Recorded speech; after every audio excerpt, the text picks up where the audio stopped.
তো এখানে তেউল বাজেভাবে ফেসে যায়। লিগন তখন প্রাইভেট হেলিকপ্টারে ছিল। প্রিন্সেস ডায়নার নাম শুনে লিগন হেলিকপ্টার ঘুরিয়ে সিওল স্টেশনে পৌঁছে যায়। আর তখন তেউল বুঝতে পারে জয়ুং তাকে ফলো করছিল। আর এতক্ষণে প্রাইম মিনিস্টার কু এখানে চলে আসে। আর লিগন হয়রান হয়ে যায়। লিগন তখন বুঝতে পারে হেলিকপ্টার হঠাৎ করে এখানে ল্যান্ড হওয়ায় প্রাইম মিনিস্টার কু আমাদের এখানে আসার কথা জেনে গেছে। তারপর প্রাইম মিনিস্টার কু তাদের কাছে আসে আর বলে, রাজা সাহেব, এত রাতে আপনি এখানে কিভাবে, আবার একজন মেয়ের সাথে? সে কে? এটা বলে সে তেউলের সাথে হ্যান্ডশেক করার জন্য হাত আগে বাড়ায়। তো আমাদের এখানে একটু ফ্ল্যাশব্যাকে দেখানো হয়, প্রাইম মিনিস্টারের সেক্রেটারি এসে বলে রাজা সাহেবের হেলিকপ্টার সিওল সিটিতে ল্যান্ড করেছে। আর এই নিউজ শুনে প্রাইম মিনিস্টার কু ওখানে যায়। আর এখানে লিগন প্রাইম মিনিস্টার কুকে দেখে বলে তার তেউলের উপরে সন্দেহ হবেই। তখন তেউল বলে, ডোন্ট ওয়ারি, আমি এই সিচুয়েশনটাকে সামলিয়ে নেব। আর যখন প্রাইম মিনিস্টার কু আসে তখন তেউল বলে, আমি এক ট্রাভেলার, আর আমি কিংডম অব কোরিয়াতে প্রথমবার এসেছি। আর প্রাইম মিনিস্টার কিছু বলার আগেই লিগন তখন বলে, অনেক রাত হয়েছে, এখন আমাদের যাওয়া দরকার। এটা বলে তেউল আর লিগন চলে যায়। কিন্তু তেউল আর লিগনকে একসাথে দেখে তাদের রিলেশন নিয়ে প্রাইম মিনিস্টার কুয়ের সন্দেহ হতে থাকে, কারণ এই প্রথমবার লিগন কোনো মেয়ের সাথে। আর প্রাইম মিনিস্টারের বিষয়ে বলবো তো সে একদম পলিটিশিয়ানের মতো, সে ক্ষমতার জন্য সব কিছুই করতে পারে। এই জন্য সে লিগনের আশেপাশে থাকে আর জনগণ তাদের রিলেশন নিয়ে আলোচনা করে। আর এই প্রথমবার লিগনের সাথে কোনো মেয়েকে দেখে প্রাইম মিনিস্টার তার সেক্রেটারিকে বলে তেউলের বিষয়ে খোঁজ নিতে। আসলে প্রাইম মিনিস্টার কু লিগনকে পছন্দ করে। সে এখানে ভাবতে থাকে, আমি হাসি তোমার জন্য আর তুমি হাসছো ওই মেয়ের জন্য। এভাবে সে অনেক জেলাস ফিল করে। তো এরপর তারা চারজন মিলে হেলিকপ্টারে করে যাচ্ছিল। তখন ওখানে লিগনের সেক্রেটারিও বসেছিল। তো এখানে তেউল লিগনকে কিছু বলতে চাচ্ছিল, এই জন্য লিগন তার হাত বাড়িয়ে দেয় আর তেউলকে তার হাতে লিখে বলতে বলে। তো এরা দুজন এভাবে হাতে লিখে একজন আরেকজনকে প্রশ্ন করে, তো আরেকজন এখানে উত্তর দেয়। তো লিগনের সেক্রেটারি তো এসব দেখে কনফিউজড হয়ে যায়। আর সে ভাবতে থাকে, কিছুদিন আগে যখন প্রাইম মিনিস্টার আর লিগনের রিলেশন নিয়ে আলোচনা হচ্ছিল তখন লিগন বলেছিল, ডোন্ট ওয়ারি, আমি প্রাইম মিনিস্টার কুকে পছন্দ করি না, আমি তার থেকে অনেক সুন্দর একটা মেয়েকে পছন্দ করি। আর লিগনের সেক্রেটারি তখন তেউলের দিকে এইভাবেই তাকিয়ে থাকে। তখন লিগন এটা দেখে তাকে বলে, এই হলো সেই মেয়ে যার কথা আমি আপনাকে বলেছিলাম। এটা শুনে তো সেক্রেটারি অনেক খুশি হয়ে যায় আর বলে, যাক, ফাইনালি দাদিমাকে আর এত চিন্তা করতে হবে না। কিন্তু এদিকে প্রাইম মিনিস্টার কু তো অনেক রেগে আছে, কারণ সে রাজা লিগনকে বিয়ে করে রানী হতে চেয়েছিল। আর এখন তো তেউল তার রাস্তায় চলে এসেছে। এই জন্য প্রাইম মিনিস্টার কু বলে, এমনটা তো আমি হতেই দেব না। তারপর তেউল আর লিগন মহলে আসে। আর লিগন তেউলকে নিয়ে রান্নাঘরে যায়। আর লিগনকে তেউল বলে, যেহেতু এখন সেক্রেটারি মো আমাদের বিষয়ে জেনে গেছে, তো এখন বাকি সবারও জানতে বেশি দেরি হবে না। তখন তেউল বলে, তুমি আমাকে রান্নাঘরে কেন নিয়ে এসেছো? তখন লিগন বলে, তুমি সারাদিনে একটা স্যান্ডউইচ খেয়েছো, যা আমাকে জয়ং বলেছে, এই জন্য খাবার বানাচ্ছি, একসাথে খাবো। এটা বলে সে খাবার বানাতে থাকে। আর তেউল তখন বলে, তুমি আমাকে জেনে বুঝেই কম টাকা দিয়েছিলে, তাই না? লিগন বলে, হ্যাঁ, আমি তোমাকে কম টাকা দিয়েছি যাতে তুমি বেশি দূরে যেতে না পারো আর কোনো সমস্যায় না পড়ো। তেউল তখন বলে, এখানে আমি সারাদিন একা একা ঘুরে বুঝতে পেরেছি তুমি আমার পৃথিবীতে কত একা ছিলে। তখন লিগন বলে, প্লিজ তুমি এখানে নিজেকে একা ভেবো না, আজকে আমি সারাদিন ব্যস্ত ছিলাম তাই তোমাকে সময় দিতে পারিনি। তারপর লিগন তেউলকে কাছে ডাকে আর তেউলের মাথার সাথে তার কপাল টাচ করায় আর বলে, আমি আছি না এখানে।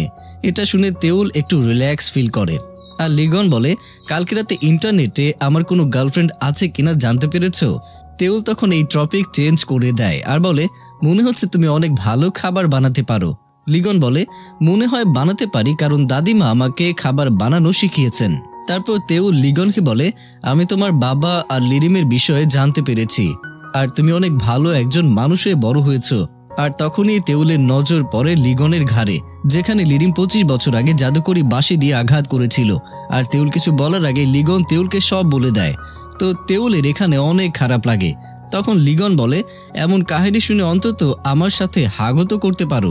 তখন তেউল হাসে আর বলে, তুমি আজকে আমার আইডি কার্ড দেখাতে চেয়েছিলে যা তুমি 25 বছর আগে পেয়েছো, আর এমনিতেও আমাকে তো আমার পৃথিবীতে যেতে হবে। লিগন তখন আপসেট হয়ে যায় আর বলে, আমি তোমাকে কোথাও যেতেই দেব না, তোমাকে আমার সাথেই থাকতে হবে। কিন্তু লিগন এটা মুখে বললেও তার এক মন বলছে তেওলকে তার পৃথিবীতে পাঠিয়ে দিতে, আর অন্য আরেক মন বলছে তেওলকে তার কাছেই রেখে দিতে। আমরা সিনজাকে দেখতে পাই যে সারাদিন তেওলকে অনেক মিস করতে থাকে, আর সে তার পায়ের জুতা দেখে তেওলের কথা মনে করতে থাকে। এখানে আমরা ফ্ল্যাশব্যাকে দেখতে পাই অনেকদিন আগে যখন সিনজা হাই স্কুলে পড়তো তখন কিছু ছেলে মিলে সিনজাকে অনেক মারছিল, আর তখনই পেছন থেকে একটা মেয়ের শব্দ শোনা যায় যে এখানকার সিচুয়েশন সম্পর্কে পুলিশকে ফোন করে বলছিল আর তাদেরকে এখানে আসার জন্য বলছিল। আর তখন ওই ছেলেদের মধ্যে একজন তেওলকে মারতে আসে, কিন্তু তেওল তো তাকে ব্যান্ড বাজিয়ে দেয়, কারণ তেওল ছোটবেলা থেকেই ফাইট করতে এক্সপার্ট ছিল। তারপর আমরা পুলিশ স্টেশনে দেখতে পাই যেখান থেকে ওই ছেলেদের মায়েরা তাদেরকে পুলিশ স্টেশন থেকে বকতে বকতে নিয়ে যাচ্ছিল, আর তাদের এই অবস্থার একমাত্র কারণ হচ্ছে তেওল। আর সেদিন সিনজার পায়ে কোনো জুতা ছিল না, আর তেওল তখন সিনজাকে এই জুতো গিফট করে আর সিনজাকে ফাইট করতে শিখতে বলে। তো তেওল সিনজাকে ফাইটও শিখিয়েছিল। এখান থেকেই তাদের বন্ধুত্বের শুরু হয়, আর সিনজাও তেওলকে পছন্দ করতে শুরু করে। তো এদিকে প্রাইম মিনিস্টার ন্যাশনাল সিকিউরিটি কাউন্সিলের মিটিং ডাকে, কারণ অনেক বড় কোনো সমস্যা হয়েছিল। আর এদিকে জয়ং তেওলের ফিঙ্গারপ্রিন্ট ফরেন্সিক ল্যাবে পাঠিয়েছিল তেওলের বিষয়ে জানার জন্য। তো পুলিশও লুনার সব ইনফরমেশন জানার চেষ্টা করছে, আর জানা গেছে লুনার নামে অনেক কমপ্লেন আছে। এজন্য জয়ং তেওলের উপরে সন্দেহ করে আর ভাবে এটাই লুনা নয় তো। আর তখন ন্যাশনাল সিকিউরিটি কাউন্সিলের মিটিং থেকে মেসেজ আসে, আর এদিকে লিগন খাবার খাওয়ার সময় তেওলের আইডি কার্ড তাকে দেখায়, আর এটা দেখে তেওলও হয়রান হয়ে যায় আর বলে, এটা তোমার কাছে 25 বছর আগে কিভাবে আসতে পারে? এটা তো আমার কিছুদিন আগে ইস্যু হয়েছে।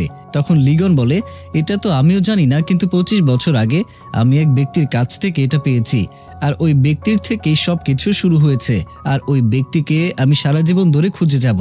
তারপর এখানে জয়ং চলে আসে আর কাউন্সিলর মিটিং এর কথা লিগনকে জানায়। তো লিগন তখন তেওলকে বলে, আমি কালকে তোমাকে তোমার পৃথিবীতে দিয়ে আসবো। আমি তোমাকে আরো কিছুদিন রাখতে চেয়েছিলাম, কিন্তু এখন মনে হচ্ছে তোমাকে তার আগেই চলে যেতে হবে। তারপর আমরা দেখতে পাই জাপান কিংডম অব কোরিয়াতে অ্যাটাক করার জন্য রেডি হচ্ছে। এজন্য লিগন দাদিমাকে তেওলের সব জিনিসপত্র রেডি করতে বলে। দাদিমা তখন একটা বক্স নিয়ে আসে যেখানে তেওলের আইডি কার্ডও ছিল, কিন্তু ওই বক্স থেকে এখন আইডি কার্ড উধাও হয়ে গিয়েছে। দাদিমা তখন বুঝতে পারে না আইডি কার্ড কে নিতে পারে। এই জন্য দাদিমা মহলের কন্ট্রোল রুমে ফোন করে আর বলে আজকে সারাদিনে এই রুমে কে এসেছিল এটা দেখার জন্য বলে। কিন্তু তার আগে লিগন সব ক্যামেরা অফ করতে অর্ডার করেছিল যাতে তেওলের বিষয় কেউ জানতে না পারে, আর এজন্য দাদিমা জানতে পারে না যে আজকে এই রুমে কে গিয়েছিল। দাদিমা তখন বাকি জিনিস নিয়ে লিগনের কাছে আসে যেখানে লিগন যুদ্ধে যাওয়ার জন্য নেভি ইউনিফর্ম পরেছিল। দাদিমা তখন তেওলের আইডি কার্ড হারিয়ে যাওয়ার কথা লিগনকে জানায় আর বলে মনে হয় আজকে কেউ এই রুম থেকে চুরি করে নিয়ে গেছে ওই আইডি কার্ডটা। তখন লিগন বলে আমি আপনাকে বোঝাতে তো পারবো না, কিন্তু মনে হচ্ছে এসব হওয়ারই ছিল। 25 বছর আগে তেওলের আসল আইডি কার্ড পাওয়া যায়, আর আজকে তার আইডি কার্ডটাও হারিয়ে গিয়েছে। এসবের মধ্যে কেউ না তো কেউ যুক্ত আছেই, কিন্তু দাদিমা তো কিছুই বুঝতে পারে না। আর তখন এখানে জয়ং চলে আসে তেওলকে নিয়ে। লিগন তখন তেওলের সাথে একা কথা বলতে চায়, এজন্য দাদিমা আর জয়ংকে এখান থেকে চলে যেতে বলে। তেও লিগনের গায়ে নেভি ইউনিফর্ম দেখে বলে তুমি কি নেভিতে আছো? লিগন বলে হ্যাঁ আমি নেভিতে আছি, এখন আমি কিংডম অব কোরিয়ার কমান্ডার। আর তোমার কি আমার কথাগুলো এখন বিশ্বাস হচ্ছে? তেওল বলে হ্যাঁ আমি তোমার কথা এখন বিশ্বাস করি। তারপর লিগন তেওলকে তার আইডি কার্ড দেয় আর বলে মনে হয় এটা তোমার কাছেই যাবে, এটাই লেখা ছিল। তখন তেওল বলে তুমিও কি যুদ্ধে যাচ্ছ? লিগন বলে হ্যাঁ আমিও যুদ্ধে যাচ্ছি, কিন্তু চিন্তা করো না আমি সহি সালামত ভাবেই তোমার কাছে ফিরে আসব। তখন তেওল বলে তুমি সত্যি ফিরে আসবে? লিগন বলে হ্যাঁ আমি সত্যিই ফিরে আসব, তুমি কি আমার জন্য ওয়েট করবে? তেওল বলে হ্যাঁ আমি তোমার জন্য অপেক্ষা করব, আবার দেখা হবে লিগন। আর এই প্রথমবার তেওলের মুখে লিগনের নাম শুনে লিগন বলে আমি ভেবেছিলাম আমার নাম ধরে কেউ ডাকতে পারবে না, কিন্তু একমাত্র তুমি আমার নাম ধরে ডাকতে পারো।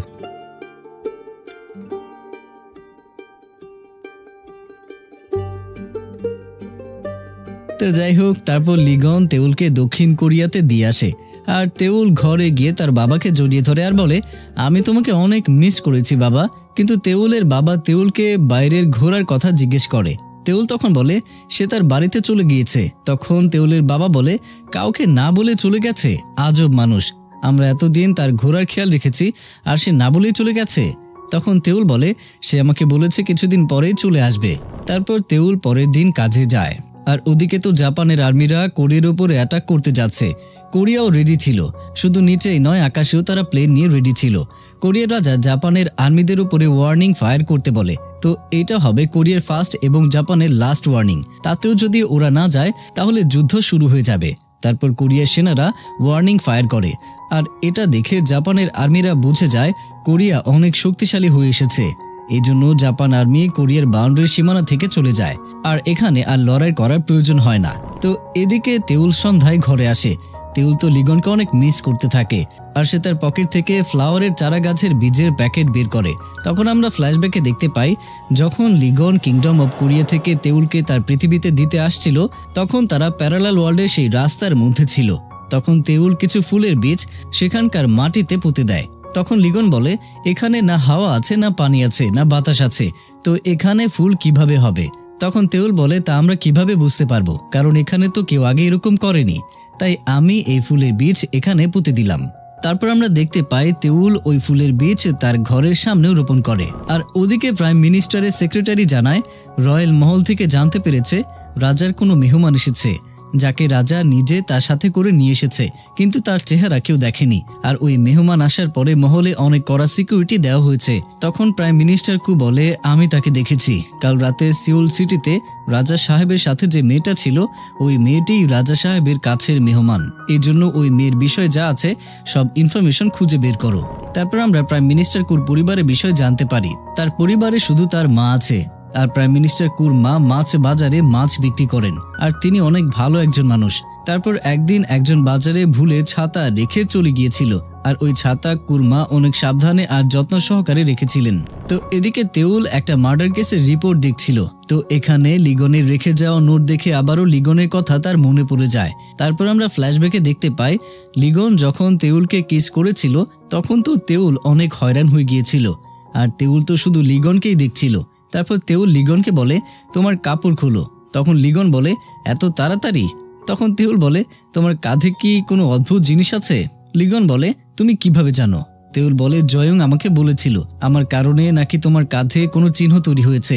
তখন লিগন বলে এই কথা পুরোপুরি ভাবে মিথ্যে নয়, তোমার সাথে দেখা হওয়ার পরে এই চিহ্ন এসেছে। এই বলে তার কাপড় সে খুলতে থাকে। তখন তেউল বলে পুরো কাপড় খোলার দরকার নেই, দুটি বোতাম খুললেই অনেক হবে। তখন লিগন বলে আমার কাঁধ অনেক বড়, আর দুটি বোতাম খুললে তুমি কিছুই দেখতে পারবে না। তখন তেউল বলে ঠিক আছে বাদ দাও, এখন আর দেখার দরকার নেই, আমার ঘুম আসছে, এখন তুমি তোমার রুমে যাও। এই বলে লিগনকে সে বিদায় করে দিয়েছিল। তারপর তেউলের মাথায় শুধু কিস করার মুহূর্তটা ভেসে উঠছিল। আর তখন তেউল নিজের মাইন্ডকে চেঞ্জ করার জন্য নিজের কাজে মন দেয়। আর তখন সে একটা মার্ডার কেসের কল রেকর্ড শুনতে পায়। ওই রেকর্ডে কেউ একজন প্রিন্স বয়ংকে বাবা ডাকছিল আর কিং হেজংকে দাদা ডাকছিল। তেউল তো এটা শুনে অবাক হয়ে যায়, কারণ প্রিন্স বয়ং আর হেজং এখন কিংডম অব কোরিয়াতে। প্রিন্স বয়ং লিগনের আঙ্কেল হয় আর কিং হেজন লিগনের দাদা হয়। আর এদের বিষয়ে তেউল লিগনের ফোনে সার্চ করে পড়েছিল, কিন্তু এখানে ফোন রেকর্ড শুনে তেউল অনেক বেশি হয়রান হয়ে যায়। এদিকে তেউলের একটা রাবার ব্যান্ড কিংডম অব কোরিয়াতে রয়ে গিয়েছিল। আর এটা দেখে তো লিগনও অনেক খুশি হয়ে যায়, কারণ লিগন তো তেউলকে অনেক মিস করছিল। তারপর দাদিমা লিগনকে বলে তেউলের আইডি কার্ড এখনো পাওয়া যায়নি, মনে হয় কেউ সেটা চুরি করেছে, তুমি চিন্তা করো না, আমি ওই চোরকে খুঁজে বের করব। তারপর লিগন দাদিমাকে বলে দাদিমা তুমি কত কাজ করছো, ছোটবেলা থেকে আমাকে আর এই মহলে কত খেয়াল রেখেছো, আর ওই জাদুর বাঁশিটাও সাবধানে রেখেছো। তখন দাদিমা বলে এটা তো আমার দায়িত্ব। আর যখন নদীর কিনারায় লিরিমের মৃতদেহ আমরা পেয়েছিলাম, বাঁশির দ্বিতীয় টুকরোটিও খুঁজে দেখেছি, কিন্তু পাওয়া যায়নি, মনে হয় ওই নদীতেই পড়ে গিয়েছিল। আর এদিকে জয়ং জানতে পারে যে তেউলের ফিঙ্গারপ্রিন্ট এই পৃথিবীর কারোর সাথে ম্যাচ হয়নি। জয়ং তখন অবাক হয়ে যায় আর পুলিশকে লুনার বিষয়ে আরো কিছু জানতে বলে। আর এদিকে প্রিন্স বয়ং লিগনকে সব সত্যিটা বলে দেয় যে 25 বছর আগে লিরিমের যে মৃতদেহ পাওয়া গিয়েছিল ওইটা বিশ্বাসঘাতক লিরিম ছিল না। আর পরীক্ষা করে দেখা যায় ওই বডি তো জন্ম থেকেই প্যারালাইজ ছিল। আর সব থেকে অবাক করা বিষয় হচ্ছে এটা যে ওই লাশের ফিঙ্গারপ্রিন্ট আর ডিএনএ বিশ্বাসঘাতক লিরিমের সাথে ম্যাচ হয়েছে। আর এই লাশ বিশ্বাসঘাতক লিরিমের ছিল না। আর আমি এটা জেনেও তোমার আর তোমাদের ভালোর জন্যই এই মিথ্যে রিপোর্ট বানিয়েছিলাম। আর এখন লিগন তো কনফার্ম হয়ে যায় যে লিরিম এখনো বেঁচে আছে। আর এদিকে আমরা দক্ষিণ কোরিয়াতে লিরিমকে দেখতে পাই যে দক্ষিণ কোরিয়ায় নারীর ক্যাফেতে আসে। আর এখান থেকে যাওয়ার সময় অনেক বৃষ্টি হচ্ছিল, তো তখন ইউনসোপের 2 ভাই বোন বৃষ্টিতে ভিজে দৌড়ে যাচ্ছিল। আর তখন তাদের লিরিমের সাথে ধাক্কা লেগে যায়। আর তখন লিরিমের মুখে অদ্ভুত কিছু চিহ্ন ভেসে ওঠে, যেটা আমরা লিগনের পিঠের মধ্যে দেখেছিলাম। তো এটা দেখে তারা দুজন অনেক ভয় পেয়ে যায় আর লিরিম এখান থেকে চলে যায়। তখন ইয়নসব ওখানে আসে আর তারা তখন ইয়নসবকে লিরিমের মুখের ওই দাগের কথা বলতে থাকে। ইয়নসব তখন তাদেরকে শান্ত করে এখান থেকে নিয়ে যায়। তো এদিকে লিগন বুঝতে পারে বাঁশি হাসিল করার জন্য লিরিম লিগনের বাবাকে হত্যা করেছে। আর লিরিম যদি এখনো বেঁচে থাকে তাহলে সে বাঁশির দ্বিতীয় টুকরো নেওয়ার জন্য আমার পেছনেও আসবে। তারপর আমরা দেখতে পাই তেউল ঘরে আসতেই বাইরে তার ঘরের সামনে লিগনকে সে দেখতে পায়। আর লিগনকে দেখে তেউল তো একদম ইমোশনাল হয়ে যায় আর দৌড়ে গিয়ে লিগনকে জড়িয়ে ধরে। তো এরপর আমরা লিরিমকে দেখতে পাই যার কাছে লিগনের সব কাছের মানুষদের ছবি আছে, প্রিন্স বয়ং, দাদিমা, জয়ং, প্রাইম মিনিস্টার এবং তার মা। আর এদিকে দক্ষিণ কোরিয়ায় তেউল, সিনজা, ইউনসব এবং নারীর ফ্যামিলির তাদের সবার ছবি লিরিম লাগিয়ে রেখেছে, কারণ লিরিমে সব নিশানা লিগনের রিলেটিভদের উপরে। তো এর আগে লিগন দক্ষিণ কোরিয়াতে যখন চলে গিয়েছিল তখন তেউল আর সিনজার টিম একটা মেয়ের মার্ডার কেসের তদন্ত করতে যাচ্ছিল। আর এই মার্ডার কেসে তেউলের সন্দেহ হয় এই মেয়েটির বয়ফ্রেন্ড আর তার রুমমেটের উপর। এই জন্য সে সিনজার সাথে তদন্ত করতে শুরু করে।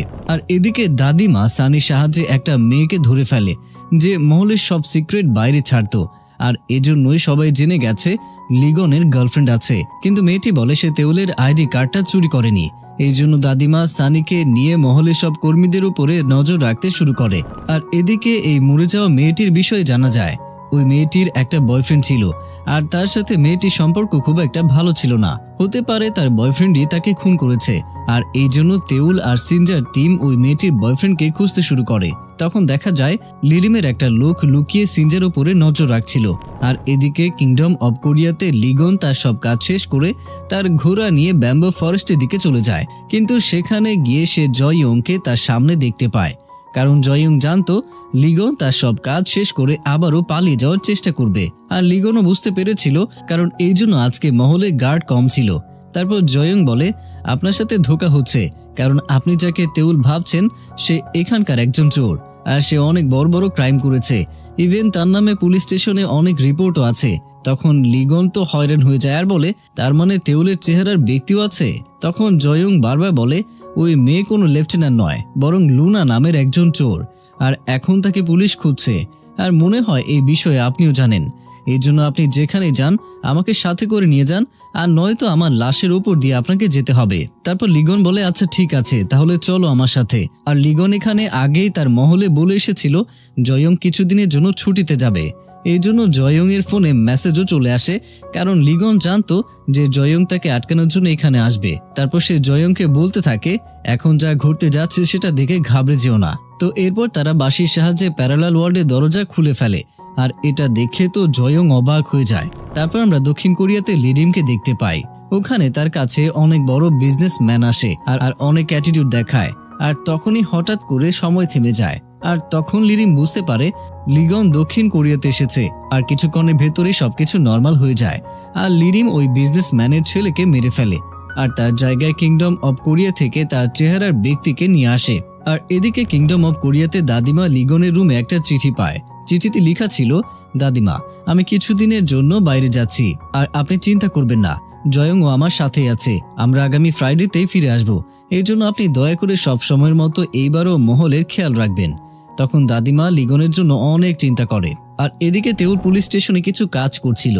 আর তখন সে কম্পিউটারে কিং গেদং এর ফাইল দেখতে পায়। আসলে কিং গেদং হচ্ছে লিগনের সেই নাম যেটা তেউল তাকে নাম না বলাতে দিয়েছিল। তো এখানে সে আবারও লিগনকে অনেক মিস করতে থাকে। তারপর সে কাজ শেষ করে যখন ঘরে ফিরে আসে তখন সে তার ঘরের সামনে লিগনকে দেখতে পায়, কারণ জাপানের সাথে যুদ্ধে যাওয়ার পর থেকে তেউল লিগনকে আর দেখতে পায়নি।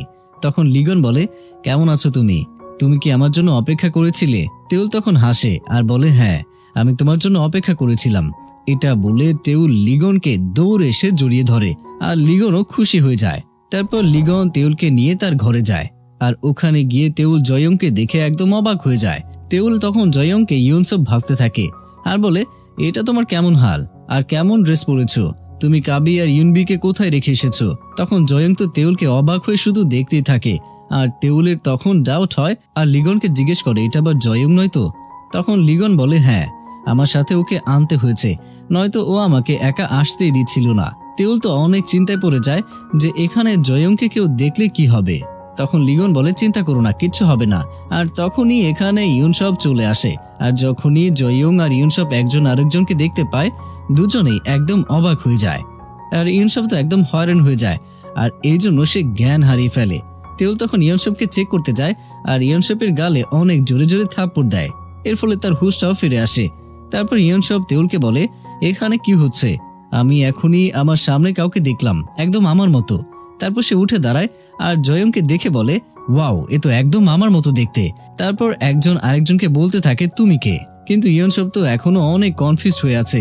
আর তেউল তাকে বোঝাতে থাকে প্যারালাল ওয়ার্ল্ডের বিষয়ে আর বলে, জয়ং আর লিগন ওইখান থেকে এসেছে। কিন্তু ইয়নসব তো অনেকটা সারপ্রাইজ হয়ে যায় আর বলে, আমি দেখতে এত হ্যান্ডসাম, কিন্তু এটা তো আমার জানাই ছিল না। তখন জয়ং বলে, কেন, তোমার আশেপাশের মানুষ তোমাকে হ্যান্ডসাম বলে না? তখন ইয়নসব বলে, এসব ছাড়ো, এখানে রাজার কাহিনীটা তাহলে কি আসলে সত্যি? আর সত্যি কি তারা অন্য দুনিয়া থেকে এসেছে? আর আমার চেহারায় সে কি রাজার বডিগার্ড? তোমরা কি সত্যি অন্য পৃথিবী থেকে এসেছো? তখন জয়ং বলে, হ্যাঁ, আমরা অন্য দুনিয়া থেকে এসেছি। তখন ইয়নসব অনেক কনফিউজড হয়ে যায়। তারপর তেউল সবাইকে নিয়ে ইয়নসবের বাড়িতে যায়, কারণ ইয়নসব একলা তার টুইন ভাই বোনেদের সাথে থাকে। আর ইয়নসবের ঘরে এসে জয়ং তো পুরো ঘর চেক করতে থাকে। আর ইয়নসব লিগনের সাথে অনেক বেশি ফ্রেন্ডলি ভাবে কথা বলতে থাকে আর তুমি তুমি করে কথা বলতে থাকে। তখন জয়ং এটা দেখে অনেক রেগে যায় আর ইয়নসবের উপরে বন্দুক তাক করে আর তাকে ওয়ার্নিং দেয় আর বলে, রাজা সাহেবের সাথে এমনভাবে কথা বলার সাহস কে দিয়েছে তোমাকে? তখন তেউল তাকে শান্ত করায় আর দুজনকে বসিয়ে ভালো করে সবকিছু সিচুয়েশন বোঝাতে থাকে আর দুজনকে একসাথে বাইরে যেতে মানা করে।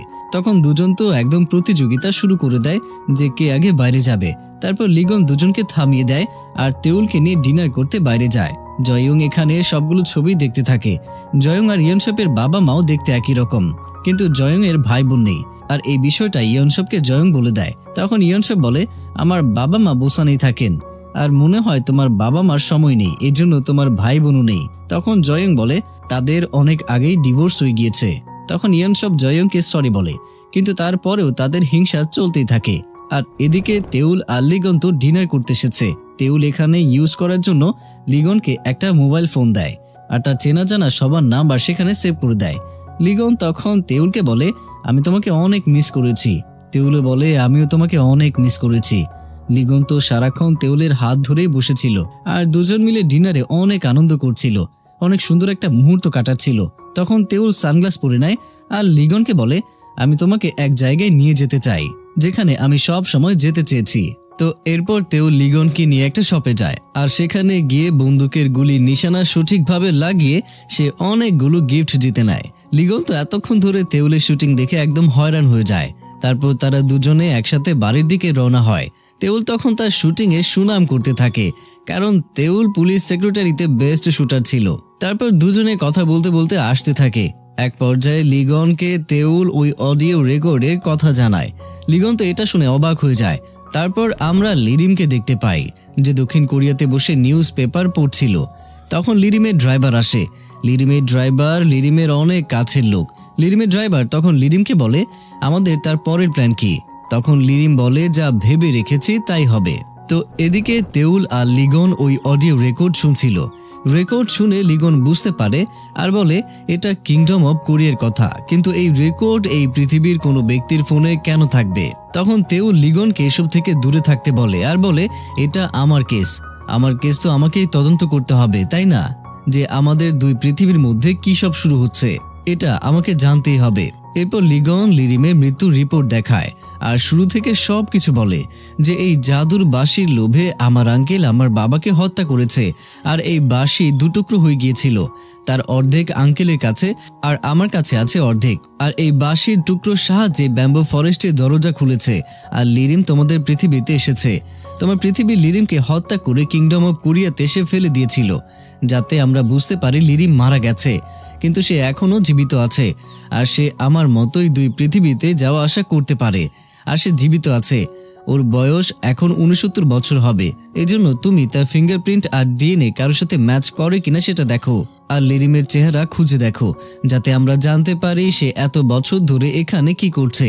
তখন তেওল বলে, তোমার পৃথিবীতে নারী আর ইয়েনশোপের চেহারার ব্যক্তি আছে, তাহলে কি আমার চেহারার ব্যক্তিও আছে? জয়ং যে লুনার কথা বলেছিল সেই বিষয়ে লিগন এখনো কনফার্ম নয়, এই জন্য তেওলকে সে এখন কিছুই বলতে পারে না। তারপর তেওল লিরিমের ফিঙ্গারপ্রিন্ট আর ডিএনএ টেস্ট করতে দিয়েছিল, আর সবকিছু মিলেও যায়। আর এই পৃথিবীর লিরিমের চেহারার লোকটার নাম ছিল লিসিনজা, আর সে 24 বছর আগেই মরে গিয়েছে। রিপোর্টে দেওয়া আছে ইয়াংসং কেয়ার সেন্টারে তার মৃত্যু হয়েছিল, যেখানে লিরিম তাকে মেরে এইসব ড্রামা তৈরি করেছে। তারপর অফিসার লিসিনজার পরিবারের সবার মৃত্যু রিপোর্ট দিয়ে দেয়, আর সেখানে লিসিনজার বড় ভাইয়ের চেহারা লিগনের বাবার মতো ছিল, আর লিরিম তাকেও মেরে অ্যাক্সিডেন্টের রূপ দিয়েছিল। ইভেন এখানে ছোট্ট লিগনের মৃত্যুর কথাও লেখা ছিল, এবং এই পৃথিবীতে তার নাম ছিল লিজিহুন।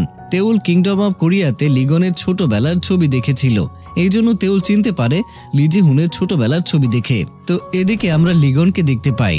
লিগন জয়ংকে লিরিমের বিষয়ে সবকিছুই বলে, আর জয়ংকে বলে, আমি ফ্রাইডেতে চলে যাব, কিন্তু তোমাকে এখানেই থাকতে হবে, আর আমি তোমার জায়গায় ইউনসবকে নিয়ে যাব, যাতে তুমি এখানে থেকে লিরিমকে মারতে পারো।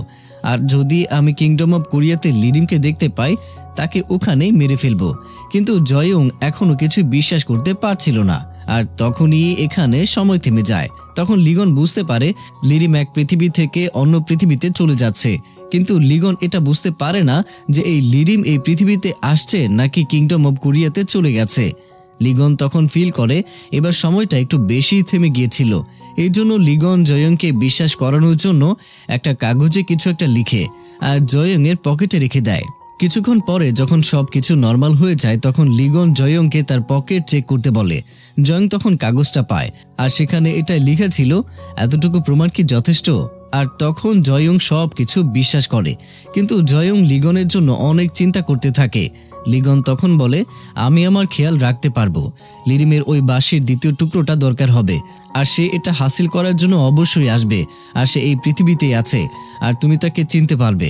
এই জন্য আমার ফেরার আগে তাকে দেখতে পেলে তাকে মেরে ফেলবে, এটা আমার অর্ডার। এই জন্য জয়ংকে তার রাজার অর্ডার মানতেই হয়। আর এদিকে কিংডম অফ কোরিয়াতে জয়ং যে পুলিশদের কাছে লুনার বিষয়ে ইনফরমেশন জানতে বলেছিল, ওই পুলিশ জয়ংকে ফোন করার চেষ্টা করে, কিন্তু তার ফোন কানেক্ট হয় না। এই জন্য সে রয়্যাল কোর্টে ফোন করে বলে, লুনা নামের যে মেয়েটা সে অন্য শহরের জেলের মধ্যে আছে, আর যে ফিঙ্গারপ্রিন্ট জয়ং আমাকে দিয়েছিল এটা 100% লুনার সাথে ম্যাচ করে। আর এদিকে প্রাইম মিনিস্টারও তার লোক লাগিয়ে লুনার বিষয়ে জানতে পেরে যায় যে সে এখন জেলে আছে। আর প্রাইম মিনিস্টার তো লুনার ছবি দেখে তেওলকে ভাবতে থাকে, আর তাকে এখন জেলে দেখে আরো হয়রান হয়ে যায়।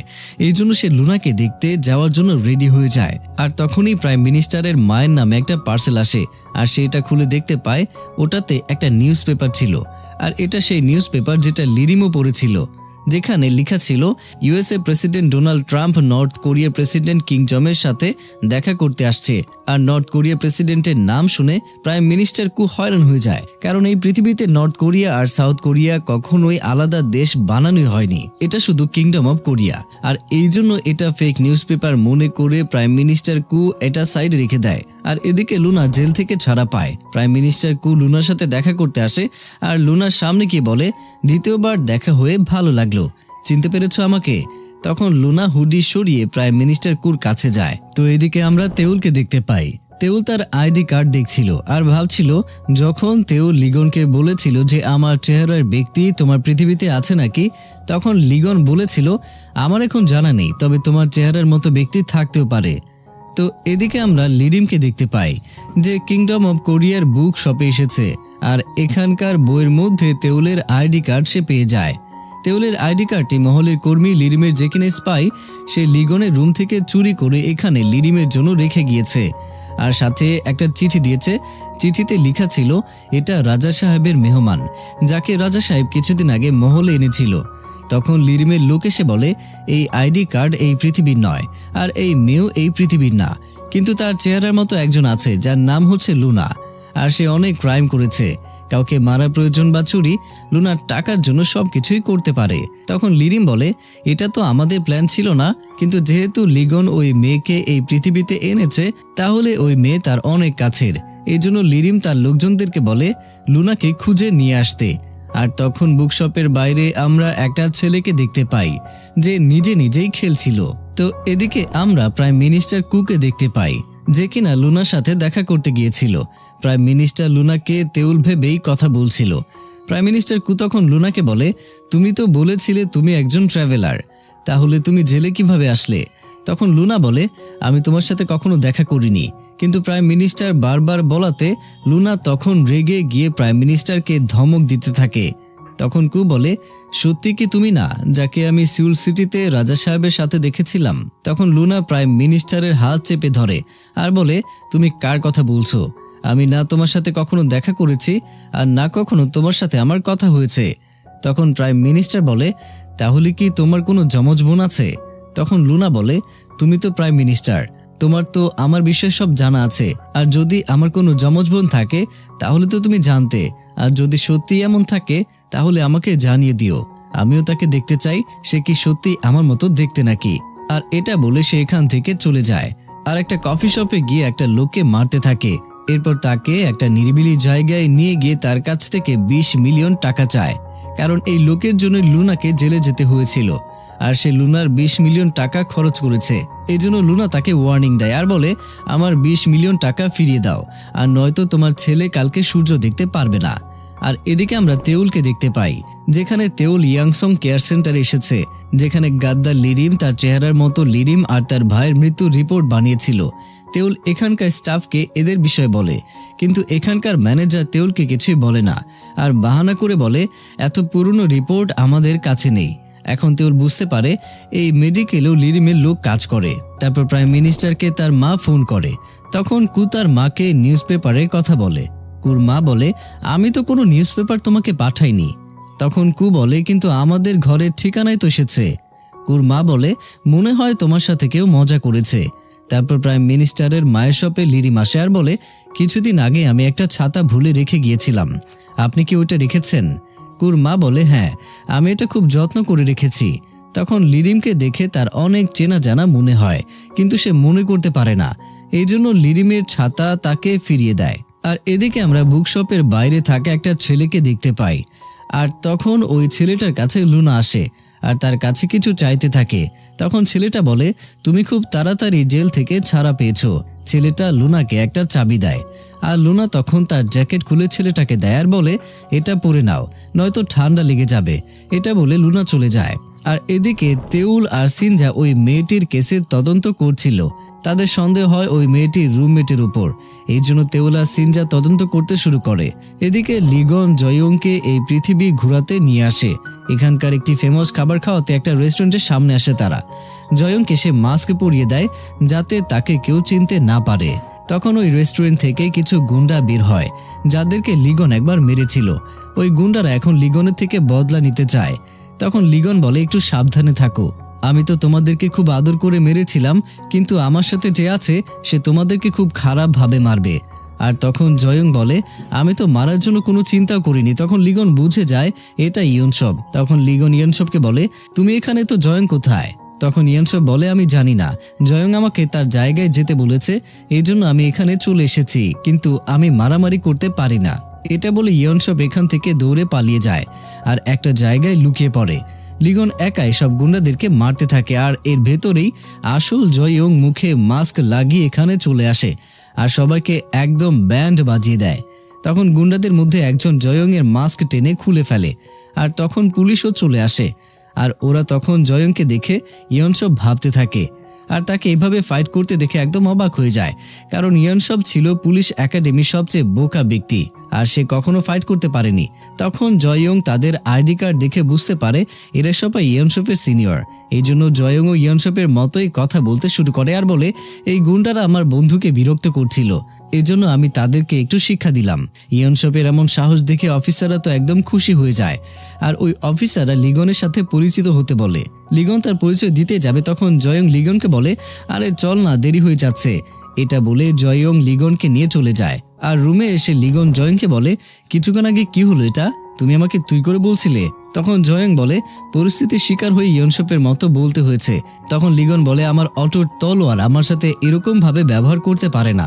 লিগনকে সে তখন বলতে থাকে আমাকে ক্ষমা করে দিন রাজা সাহেব, আমার এই ব্যবহারের জন্য আপনি আমার মাথাও কাটতে পারেন, আমি এই শাস্তিও মাথা পেতে নেব। তখন লিগন বলে আচ্ছা ঠিক আছে বাদ দাও, এবার না হয় আমি একটু দয়ালু রাজা হয়ে গেলাম, আমি তোমাকে মাফ করে দিলাম। তারপর লিগন একটা মার্কার দিয়ে জয়ং এর গালে একটা চিহ্ন বসিয়ে দেয় আর বলে এই চিহ্ন সরালে আমি তোমাকে সত্যিই মাথা কেটে ফেলবো, এটা আমার অর্ডার। তখন জয়ং তাকে ধন্যবাদ জানায় আর তখন তেও লিগনকে ফোন করে। লিগন তখন বলে আমি আর জয়ং হোটেলে চলে এসেছি যাতে ইয়নসপের কোনো পেরেশানি না হয়। তেউল তখন 10 মিনিটের জন্য লিগনকে বাইরে আসতে বলে। লিগন তো তাড়াতাড়ি নিচে চলে আসে আর লিগন তখন তেউলকে কিছু বলতে যাবে। তেউল তখন বলে যখন তুমি এখানে প্রথমবার এসেছিলে তখন আমি তোমাকে কোনো হেল্প করিনি, আর তখন কি তুমি আমাকে ভালোবাসতে? তখন লিগন বলে আমি তখন তোমাকে বুঝতে পারতাম আর এভাবেই ভালোবাসা হয়ে যেত। তেউল তখন বলে আমি তোমার সাথে একদম অনেক খারাপ ব্যবহার করলেও কি আমাকে ভালোবাসতে? তখন লিগন বলে তুমি অলরেডি আমার সাথে যে বিহেভ করেছো সেটা কি কম? কিন্তু আমার উত্তর একটাই, তাও আমি তোমাকেই ভালোবাসতাম। লিগন তখন বলে তুমি হঠাৎ করে আমাকে এরকম প্রশ্ন কেন করছো, কিছু কি হয়েছে? তখন তেউল বলে রিলেশনে আসলে এসব তো জানতেই হয়, এই জন্য বললাম। তারপর তেউল লিগনকে বলে আমি কয়েকদিন কাজে ব্যস্ত থাকবো, এই জন্য ভাবলাম তোমার সাথে দেখা করে যাই। তো যাওয়ার সময় তেউল লিগনকে আই লাভ ইউ বলে যায়। আর এই প্রথমবার আই লাভ ইউ শুনে লিগন তো একদম সারপ্রাইজ হয়ে যায়। তো এখানে লিগনও তেউলকে আই লাভ ইউ টু বলে। লিগন এটা শুনে প্রচুর প্রচুর খুশি খুশি ছিল। তো এদিকে জয়ং শহরে ঘুরে বেড়াচ্ছিল আর রাস্তায় তাকে নারী দেখে ফেলে আর তাকে দাঁড় করিয়ে বলে এটা তুমি কেমন ড্রেস পরেছো? নারী তো তখন জয়ংকে ইয়নসুপ ভাবতে থাকে আর জয়ং তো এখন এখানে ফেসে গেছে, নারীকে কি জবাব দেবে সে বুঝতেই পারছে না। কিন্তু জয়ং তখন নারীকে দেখে অবাক হয়ে যায়, কারণ নারী দেখতে একদম সানির মতো। জয়ং তখন ভাবতে থাকে এটা কে আর ইয়নসুপের সাথে তার কি সম্পর্ক, যদি কিছু উল্টাপাল্টা বলি তাহলে তো ধরা পড়ে যাব। জয়ং তো এখানে নারীর দিকে তাকাতেই পারছে না, কিন্তু নারী তাকে বারবার ডাকতে থাকে। তখন জয়ং হাত দিয়ে ইশারা করে নারীকে ডাকে, তখন নারী বাইরে আসে। জয়ং ইয়নসুপের সাথে নারী কি সম্পর্ক জানার জন্য নারীর কাছে গিয়ে কানে কানে বলে তুমি আমার ক্রাশ নাকি আমি তোমার ক্রাশ? আর নারী এটা শুনে অবাক হয়ে যায় আর জয়ংকে মারে আর বলে এই জন্যই তোমার কোনো গার্লফ্রেন্ড নেই। আর বলে ঠিক আছে এসব ছাড়ো, তোমার চেহারার মধ্যে এসব কি লাগিয়ে রেখেছো? এটা বলে নারী জয়ং এর গাল থেকে মার্কারের চিহ্ন মুছে ফেলে আর বলে আমার শপে চলে এসো, একটা কেক নিয়ে যেও। এটা বলে নারী এখান থেকে চলে যায়। আর এদিকে আমরা ইয়নসুপকে দেখতে পাই। ইয়নসুপ তখন রাস্তায় ঘোরাঘুরি করছিল, তখন তাকে কেউ তুলে নিয়ে আসে একটা গলির ভেতরে, আর এটা অন্য কেউই নয় বরং জয়ংই ছিল। তখন ইয়নসুপ জয়ংকে বলে তুমি এখানে এখন কি করছো? তেউল তোমাকে বলেছিল রাতে বের হওয়ার জন্য। তখন জয়ং ইয়নসুপকে বলে ওই মেয়েটাকে, যে দেখতে অনেক সুন্দর আর তার চোখ অনেক মায়াবী আর সে একটা সুপার কার চালায়। তখন ইয়নসুপ বুঝে যায় মেয়েটি নারী ছিল। সে জয়ংকে বলে তোমার নারীর সাথে দেখা হয়েছিল? তখন জয়ং বলে হ্যাঁ, তবে মেয়েটিকে আর মেয়েটির সাথে তোমার কি সম্পর্ক? তুমি কি ওকে পছন্দ করো? তখন ইয়নসুপ বলে নারীকে কে না পছন্দ করবে, নারী অনেক আগে থেকেই আমার ক্রাশ। তখন জয়ং বলে ওই মেয়েটি তোমাকে তার শপে কেক নিয়ে যেতে বলেছে। আর ইয়নসুপ তো এটা শুনে অনেক খুশি হয়ে যায় আর বলে নারী আমাকে সরাসরি যেতে বলেছে। এটা বলে তো সে অনেক লজ্জাও পেতে থাকে, কিন্তু তার সাহস হচ্ছিল না সে কিভাবে নারীর সামনে যাবে। তখন জয়ং বলে কত গাধারে তুই, আমার মতো চেহারা থাকতেও তোর কনফিডেন্স নেই। এদিকে তেউল ওই মারা যাওয়া মেয়েটির বয়ফ্রেন্ডকে ধরে ফেলে আর তাকে জিজ্ঞেস করার জন্য জেলে নিয়ে যায়। এদিকে সিনজার মা জেল থেকে ছাড়া পেয়েছে আর সিনজা তার মাকে নিয়ে ডিনার করার জন্য বাইরে একটা রেস্টুরেন্টে আসে। তার মাকে এসে বলে আপনার কি জুয়া খেলতে এত ভালো লাগে? তখন সিনজার মা সিনজাকে সরি বলে আর বলে দ্বিতীয়বার আমি ক্লাবে কখনোই জুয়া খেলতে যাব না। তারপর আমরা তাদের হিস্ট্রি জানতে পারি। সিনজার যখন ছোটবেলায় অ্যাক্সিডেন্ট হয়েছিল, সিনজা তখন কোমায় চলে গিয়েছিল। তখন সিনজার মা একদম ভেঙে পড়েছিল। তারপর হঠাৎ করে 2 বছর পরে সিনজার ঠিক হয়ে যায়। সিনজার মার জীবনে আবারও আনন্দ নেমে আসে। তারপর কয়েক বছর পরে সিনজার বাবা মারা যায়। সিনজার মা তখন ডিপ্রেশনে চলে যায়। তারপর থেকে সিনজাকে ঘরের সব দায়িত্ব নিতে হয়েছে। আর তখনই সিনজার মার জুয়া খেলার লটারি লেগে যায়। তারপর সিনজা তার মাকে বলে সরি মা, তোমাকে অ্যারেস্ট করানোর জন্য। তখন সিনজার মাও সরি বলে আর বলে আমাকেও ক্ষমা করে দিও, আমি তোমার এতদিনের মেহনতের টাকা নষ্ট করেছি আর জুয়া খেলায় আসক্ত হয়ে তোমার নাম খারাপ করেছি। তারপর মা ছেলের মধ্যে সবকিছু সমাধান হয়ে যায় আর দুজনেই আনন্দে খুশিতে ডিনার করে। আর এদিকে আমরা কিংডম অব কোরিয়ার ওই বই শপে সিনজার মায়ের চেহারার মহিলাকে দেখতে পাই, যার নাম ছিল মিস কিম। আর ওই মহিলা হচ্ছে রাজা লিগনের মহলের কর্মী আর লিরিমের স্পাই। মহলের সব খবর এই বুকশপের বইয়ের ভেতরে লিখে যেত। আর ওই মহিলা মহল থেকে তেওলের আইডি কার্ড চুরি করে বইয়ের ভেতরে রেখে গিয়েছিল লিরিমের জন্য। আর সে বই খুলে কিছু ছবি দেখে, আর ছবিতে যে ছিল সে হচ্ছে দক্ষিণ কোরিয়ার সিনজা। আর আমরা জানতে পারি সিনজা আসলে মিস কিমের ছেলে, আর সিনজা কিংডম অব কোরিয়ার। কিন্তু সিনজা এটা জানতো না। তাহলে সিনজা দক্ষিণ কোরিয়াতে কিভাবে গেল? আর সিনজার আসল মা মিস কিম এখানে লিরিমের জন্যই বা কেন কাজ করে, এটা আমরা খুব শীঘ্রই জানতে পারবো। তো সিনজার আসল মা কিংডম অব কোরিয়াতে, আর সে নিজেও কিংডম অব কোরিয়ার। সিনজার আসল মা তো সিনজার ছবি দেখে অনেক ইমোশনাল হয়ে যায়। আর এদিকে দক্ষিণ কোরিয়াতে ওই মারা যাওয়া মেয়েটির বয়ফ্রেন্ডকে অনেক কিছু জিজ্ঞেস করা হয়, কিন্তু মেয়েটির বয়ফ্রেন্ড তো কিছুই জানেই না। তারপর কিছুক্ষণ পরে মেয়েটির রুমমেট সে নিজেই স্বীকার করে যে সে ওই মেয়েটিকে মেরেছে, কারণ মেয়েটির উপর নাকি তার অনেক হিংসে হতো, এই জন্য সে তাকে খুন করেছে। তখন মেয়েটিকে পুলিশ অ্যারেস্ট করে নেয়। আর এদিকে লিগন জয়ংকে একটা রেস্টুরেন্টে নিয়ে আসে, আর ওই রেস্টুরেন্টের মালিক লিগন আর জয়ংকে দেখে অনেক ভয় পেয়ে যায়, আর ভয়ে তার মুখে মহারাজ শব্দটি বের হয়ে যায়। তখন সে তাড়াতাড়ি অন্য কাজে মনোযোগ দেয়। আর তখনই জয়ং আর লিগন বুঝতে পেরে যায় যে এই লোকটাও তাদেরকে চিনতে পেরেছে, আর সেও কিংডম অব কোরিয়ার। তো এরপর বাইরে এসে লিগন জয়ংকে বলে ওই লোকটাকে ফলো করো আর তাকে ধরে নিয়ে আসো, নয়তো লিরিমের কাছে সে আমাদের বিষয়ে বলে দেবে। কিন্তু জয়ং লিগনের জন্য অনেক চিন্তা করে। আর তখন লিগন বলে আমার জন্য চিন্তা করো না, এখানে আমাকে হেল্প করার জন্য আরো অনেক মানুষ আছে। তারপর আমরা কিংডম অব কোরিয়ার প্রিন্স বয়ংকে দেখতে পাই। প্রিন্স বয়ং তার পরিবারের ছবি দেখছিল, আর এখন জানতে পারি প্রিন্স বয়ং এর একটা ছেলে আর একটা মেয়েও আছে। তারপর আমরা প্রাইম মিনিস্টারের মাকেও দেখতে পাই। প্রাইম মিনিস্টারের মার তখন মনে পড়ে যায় ওই ছাতাওয়ালা লোকটাকে সে কোথায় দেখেছে। আর তখন সে তার ঘরে রয়্যাল পরিবারের বই খুঁজতে থাকে, আর রয়্যাল পরিবারের ছবিতে লিরিমকে সে দেখতে পায়। কুর মা তখন বুঝতে পারে যে এই ছাতাওয়ালা লোকটি সেই বিশ্বাসঘাতক লিরিম, আর সে এখনো বেঁচে আছে। আর তখন প্রাইম মিনিস্টারের মা অনেক ঘাবড়ে যায়, আর ভাবতে থাকে সে 25 বছর ধরে একই রকম আগের মতোই আছে কিভাবে। এখন তো তার বয়স 69 বছর, কিন্তু তবুও তার শরীর আর চেহারার কোনো পরিবর্তনই আসেনি। যেমনটা সে 25 বছর আগে ছিল এখনো সে একই রকম। আসলে লিরিমের এমন থাকার কারণ হচ্ছে সে 24 বছর ধরে ওই প্যারালাল ওয়ার্ল্ডের ভেতর দিয়ে আসা যাওয়া করেছে, এই জন্য সে আগের মতোই রয়ে গেছে। আর এদিকে দক্ষিণ কোরিয়াতে যখন তেওল ওই মারা যাওয়া মেয়েটির বয়ফ্রেন্ডকে ছেড়ে আসতে যায়, তখন মেয়েটির বয়ফ্রেন্ড তেওলকে জানায় যে তার গার্লফ্রেন্ডের রুমমেটের কাছে 2টা মোবাইল আছে, আর একটা অনেক পুরনো 2G মোবাইল। আর তখন তেওলের আগের কেসের কথা মনে পড়ে যায়, যে ব্যক্তি মারা গিয়েছিল তার কাছেও একটা 2G মোবাইল ছিল, আর ওই মোবাইলে কিংডম অব কোরিয়ার রেকর্ড পাওয়া গিয়েছিল। তখন তেওল মোবাইল খুঁজতে ওই মেয়েটির রুমে আসে, কিন্তু তেওল সে মোবাইল খুঁজে পায় না। আর এদিকে তেওল অফিসারদেরকে ওই পৃথিবীর লিগনের চেহারা লি জিহুনের বিষয়ে জানতে বলেছিল, আর ওই অফিসার সিনজার কাছে জিহুনের রিপোর্ট দেয় আর তেওলকে দিতে বলে। তো জিহুনের ছবি দেখে সিনজার অনেক চেনা চেনা লাগে, কিন্তু সে বুঝতে পারছে না কবে আর কোথায় এই বাচ্চাকে সে দেখেছে, এই জন্য সে তার কাজে চলে যায়। আর এদিকে জয়ং ওই রেস্টুরেন্টের মালিককে ধরে ফেলে আর তাকে লিগনের কাছে নিয়ে আসে। লিগন তখন ওই লোকের কাছে অনেক পুরনো একটা 2G মোবাইল পায়, আর বুঝতে পারে এটা কিংডম অব কোরিয়ার। তখন লিগন বলে তুমি কিংডম অব কোরিয়া থেকে এসেছো, আর কিভাবে এসেছো? কিন্তু ওই লোকটা কিছুই তাকে বলে না। তখন লিগন বুঝতে পারে এই লোকটাকে লিরিমি এখানে এনেছে, আর সে ট্রেনিং প্রাপ্ত এজন্যই কিছু বলছে না। লিগন তখন বলে লিরিম এখন কোথায়, আর এখন সে কি প্ল্যান করছে? তখন ওই লোকটা বলে আপনি একদম আপনার বাবার মতোই, আর আপনার বাবার যেরকম মৃত্যু হয়েছে মনে হচ্ছে আপনারও একই রকম ভাবে মৃত্যু হবে। জয়ং তো এটা শুনে লোকটাকে আরো মারতে থাকে। লিগন বলে তাহলে তুমিও লিরিমের সাথে আমার বাবাকে মেরেছো? আর আমরা ফ্ল্যাশব্যাকে দেখতে পাই 25 বছর আগে যখন লিরিম লিগনের বাবাকে হত্যা করেছিল, তখন এই লোকটিও লিরিমের সাথে ছিল, আর লিগনের মাথায় বন্দুক ধরেছিল। এজন্য লিগন জয়ংকে এই লোকটাকে কিংডম অব কোরিয়াতে নিয়ে যাওয়ার জন্য বলে, কারণ তার শাস্তি কিংডম অব কোরিয়াতেই দেওয়া হবে। লিগন তখন লোকটার ফোন চেক করে, আর এই মোবাইল ফোনে কোনো নাম্বারই সেভ করেনি, আর এটা একটা বার্নার ফোন। এই মোবাইলে কেউ ট্র্যাক করতে পারবে না, আর এই মোবাইলে শুধু ইনকামিং ফোনগুলোই রিসিভ করা যায়।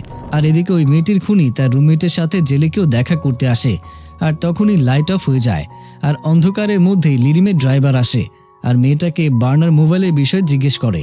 আর আমরা জানতে পারি যে এই মেয়েটিও কিংডম অব কোরিয়া থেকে এসেছে, কিন্তু মেয়েটি লিরিমের ড্রাইভারকে কিছুই বলে না, শুধু বলে আমাকে এখান থেকে বের করো আর আমাকে আমার পৃথিবীতে ফিরিয়ে দিয়ে আসো, আর নয়তো আমি তোমাদের বিষয়ে পুলিশকে বলে দেব।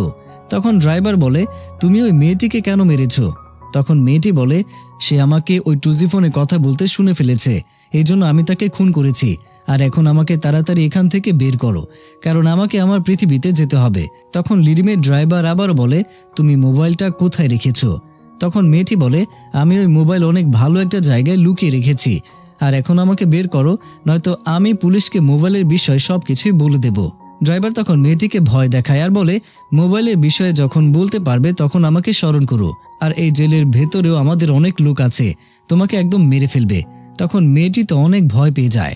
আর এদিকে লিগন নারীকে একটা স্বর্ণের কচ্ছপ দেয়, কারণ নারী লিগনকে একটা বিল্ডিং রেন্টে দিয়েছিল। আর তখন তেউলও সেখানে চলে আসে। লিগন আর তেউল তখন বসে গল্প করতে শুরু করে। তেউল তখন তার রানিং কেসের কথা বলতে থাকে, আর তখনই নারী তাদের জন্য কফি নিয়ে আসে, আর তাদেরকে যাওয়ার সময় সে কেক নিতে বলে। আর যাওয়ার সময় সে বলছিল ইউনসব কোথায় চলে গেছে, ওকে বলেছিলাম কেক নিয়ে যেতে। তখন লিগন তেউলকে বলে, আমার মনে হয় নারী ইউনসবকে পছন্দ করে। তেউল বলে, এটা একদম উল্টো, ইউনসব আগে থেকেই নারীকে পছন্দ করে, কিন্তু বেচারা অনেক লজ্জা পায় আর অনেক ভয়ও পায়, এই জন্য নারীকে তার ফিলিংসের কথা বলতেই পারেনি। তারপর তেউল লিরিমের মৃত্যুর রিপোর্ট লিগনকে দেয় আর বলে, লিরিমের চেহারার ব্যক্তির বিষয়ে জানতে পেরেছি, তার নাম হচ্ছে লিসানজে, আর সে 25 বছর আগে মারা গেছে। তখন লিগন বলে, ওই লোকটা কি প্যারালাইজ ছিল? তখন তেউল বলে, লিসানজে প্যারালাইজ ছিল। তখন লিগন কনফার্ম হয়ে যায় 25 বছর আগে লিরিম লিসানজেকে মেরে কিংডম অফ কোরিয়াতে ফেলে দিয়েছিল। তখন লিগন তেউলকে বলে, লিসানজের কি কোনো পরিবার ছিল, আর তার পরিবারে কি আমার চেহারার ব্যক্তিও ছিল? তখন তেউল বলে, হ্যাঁ, তোমার চেহারার ব্যক্তিও ছিল, আর লিসানজের বড় ভাই তোমার বাবার চেহারারই ছিল, তাকেও মেরে ফেলা হয়েছে 25 বছর আগে।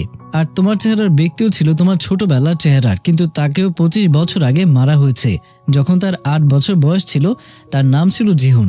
3 জনের মৃত্যু একই হাসপাতালে হয়েছে, ইয়াংসং সেন্টার হাসপাতালে। আর ওই পরিবারে এখন শুধু জিহুনের মা বেঁচে আছে। তখন লিগন বলে, লিরিম প্রথমে তার নিজের চেহারার ব্যক্তিকে মেরেছে, তারপর আমার আর আমার বাবার চেহারার ব্যক্তিকে মেরেছে, শুধু আমার মায়ের চেহারার ব্যক্তিকে বাঁচিয়ে রেখেছে। লিগনের তখন তাদের জন্য অনেক কষ্ট হয়। আর এদিকে সিনজা একটা কবরস্থানে আসে, যেখানে জিহুনের ছবি সে দেখতে পায়, আর এখানে জিহুনকে কবর দেওয়া হয়েছে। সিনজা তখন পুরো ফ্ল্যাশব্যাক মনে পড়ে যায়। একদিন সিনজা বাইরে হাঁটছিল, তখন টিভিতে ছোট রাজা লিগনকে দেখাচ্ছিল, যে তার বাবার মৃত্যুর পরে 8 বছর বয়সে তার বাবার ফিউনারেল কমপ্লিট করার অর্ডার পেয়েছিল, আর এই প্রথমবার রাজা লিগনকে সে দেখেছিল। আর যখন সিনজার এটা মনে পড়ে তখন সে অবাক হয়ে যায়। আর তখন এখানে জিহুনের মা চলে আসে, আর তাকে দেখে সিনজা এখান থেকে চলে যায়। আর এদিকে তেহুল লিগনের সাথে ঘুরতে এসেছে, এখানে তার মায়ের চেহারার ব্যক্তির সাথে দেখা করার কথা বলে, কারণ তেহুল ভাবছিল লিগন হয়তো তার মায়ের চেহারার ব্যক্তিকে দেখতে ইচ্ছে করছে। তখন লিগন বলে, শুধু জিহুনের মা বেঁচে আছে, তাহলে লিরিম হয়তো জেনে বুঝেই তাকে বাঁচিয়ে রেখেছে, বা হতে পারে জিহুনের মাও লিরিমের সাথে মিলে আছে। এই জন্য আমাদেরকে চিন্তা ভাবনা করে কাজ করতে হবে। তুমি আমার চিন্তা করো না, আমি জানি সে আমার মা নয়, শুধু আমার মায়ের চেহারার মতো সে দেখতে। তারপর লিগন ইয়নসপের সাথে দেখা করতে যায়। ইয়নসপকে সে বলে, আজকে থেকে তুমি আমার অটুট তলোয়ার। তখন ইয়নসপ পেছনে ফিরে দেখে জয়ং এসেছে কিনা। লিগন তখন বলে, জয়ং এর পোশাকে তোমাকে একদম জয়ং এর মতোই লাগছে, আর তোমাকে আমার জন্য একটা ইম্পর্টেন্ট কাজ করতে হবে। তখন ইয়নসপ তো অনেক খুশি হয়ে যায় আর বলে, বলুন রাজা সাহেব, কি করতে হবে? তারপর আমরা কিংডম অফ কোরিয়াতে দেখতে পাই প্রাইম মিনিস্টার আসে তার মায়ের কাছে আর বলে, আপনি আমাকে ওই নিউজ পেপারটা কেন দিয়েছিলেন? তখন তার মা বলে, আমি তোমাকে কোনো নিউজ পেপার দেইনি। আচ্ছা এসব ছাড়ো, আমাকে বলো ওই বিশ্বাসঘাতক লিরিমের কোনো ছেলে আছে নাকি? তখন প্রাইম মিনিস্টার বলে, না, তার কোনো ছেলে নেই, আমি যতটুকু শুনেছি সে বিয়েই করেনি। তখন তার মা বলে, আমি কিছুদিন আগে লিরিমের মতো একজনকে দেখেছি, সে কিছুদিন আগে আমার শপে তার ছাতা ভুলে রেখে গিয়েছিল। তখন প্রাইম মিনিস্টার বলে, এমনটা হতে পারে না, আর আপনার কোথাও হয়তো ভুল হচ্ছে, আর কখনো ওই গাদ্দার লিরিমের বিষয়ে কথা বলবেন না। আপনি কি জানেন না লিরিমের বিষয়ে কথা বলা অ্যালাউ নেই? এই বলে সেখান থেকে তার অফিসে চলে যায়। আর অফিসে নিউজ পেপারটা উল্টো করে দেখে ওখানে বিটিএস কনসার্টের কথা উল্লেখ আছে, আর তার পরের পৃষ্ঠায় বেসবল খেলার ম্যাচ ছিল, ওইখানকার দর্শকদেরও ছবি ছিল। আর প্রাইম মিনিস্টারের চেহারার মতো সেম চেহারার মেয়েটাকে দেখে প্রাইম মিনিস্টার তো একদম হয়রান হয়ে যায়। কিন্তু আমরা তো জানি এটা দক্ষিণ কোরিয়ার নিউজ পেপার। আর এদিকে দক্ষিণ কোরিয়াতে ইউনসব পুলিশ স্টেশনে জয়ংয়ের পোশাক পরেই চলে আসে, আর এই পোশাকে জয়ংয়ের মোবাইলও পেয়ে যায়। আর এই মোবাইলের ওয়ালপেপারে জয়ংয়ের সাথে লিগনের ছবি দেওয়া ছিল। আর এই ছবি দেখে ইউনসব বলে, আমি দেখতে কত স্মার্ট। আর সিনজা তখন এটা দেখে ফেলে আর হাত থেকে ফোনটা নিয়ে তার ছবিটাকে দেখতে থাকে। আর তখন সিনজা লিগনের পোশাকে থাকা ওই লোগোটা নোটিস করে, যেটা কিনা সিনজার স্বপ্নে বারবার আসতো। আর সিনজা কিছুক্ষণ পরেই তার কিছু মেমোরি মনে পড়ে। ছোটবেলায় রাজা লিগনকে যখন টিভিতে প্রথমবার সে দেখেছিল, তখন এই লোগোটি রাজা লিগনের পোশাকেই ছিল, আর এই লোগোটি লিগনের ঘোড়াতেও ছিল। আর তখন সিনজা ইউনসবকে বলে, ওরা এখন কোথায়? ইউনসব তো ভয়ে হোটেলের ঠিকানা দিয়ে দেয়। ইউনসবের আইডি দিয়েই বুকিং করা ছিল হোটেল, আর তার কাছে হোটেলের অ্যাক্সেস কার্ডও ছিল। সিনজা তখন ওই কার্ড নিয়ে হোটেলের রুমে চলে আসে, আর বিছানায় লিগনের পোশাক পেয়ে যায়। পোশাক চেক করে লিগনের মোবাইলও সে পেয়ে যায়, আর একটা কার্ডও পেয়ে যায়। কার্ডে ওই লোগোটাও থাকে। কার্ডে লেখা ছিল royal court of kingdom Korea. তখন সিনজা বুঝতে পারে আর বলে, মনে হয় ওই কান্না করা ছোট্ট রাজাই এই লিগন। আর এতক্ষণে জয়ংও চলে আসে, আর রুমের ভেতরে দুজনের ফাইট শুরু হয়ে যায়। আর ফাইট করতে করতে সাইডের পর্দা সরে লাইটের আলো তাদের চেহারার উপরে পড়ে। সিনজা তো জয়ংকে দেখে কনফিউজড হয়ে যায় আর বলে, তুমি তো ইউনসব হতেই পারো না, তবে তুমি কে? আর তখনই লিগন চলে আসে আর ঘরে লাইট অন করে। জয়ং তখন সিনজার উপরে বন্দুক ধরে আর লিগনকে বলে, এই ব্যক্তি আপনার রুমে লুকিয়ে আপনার জিনিসপত্র চেক করছিল। তখন সিনজা বলে, এই লোগো তোমাদের সাথে কিভাবে পরিচিত? তখন লিগন বলে, এটা আমাদের রয়্যাল কোর্টের লোগো। সিনজা তখন বলে, ফালতু কথা বন্ধ করো আর সত্যি করে বলো তোমরা কে, আর এই লোগোটা কি? তখন লিগন বলে, আমরা কে এটা বলে তুমি কি বিশ্বাস করবে? লোগোটা ওই পৃথিবীর, যে পৃথিবীর রাজা আমি। তারপর লিগন সিনজাকে বলে, এখন তুমি বলো তুমি কে, আর এই লোগোর বিষয় কি জানো? তখন সিনজা অনেক নার্ভাস হয়ে যায় আর বলে, তাহলে ওই কান্না করা ছোট ছেলেটি তুমি, রাজা লিগন? তখন জয়ং লিগনের নাম ধরে বলাতে সিনজার উপরে বন্দুক তুলে ধরে। আর তখন লিগন বলে, তুমি আমাদের বিষয় কিভাবে জানো? তেউল তোমাকে সবকিছু বলেছে নাকি? তখন সিনজা অনেক কনফিউজড হয়ে যায়, তাহলে তেউলও সব জানতো? তখন লিগন বলে, তার মানে তেউল তোমাকে কিছুই বলেনি। তখন সিনজা বলে, তুমি কি সত্যিই রাজা লিগন? লিগন তখন বলে, তুমিও আমায় কান্না করতে দেখেছো?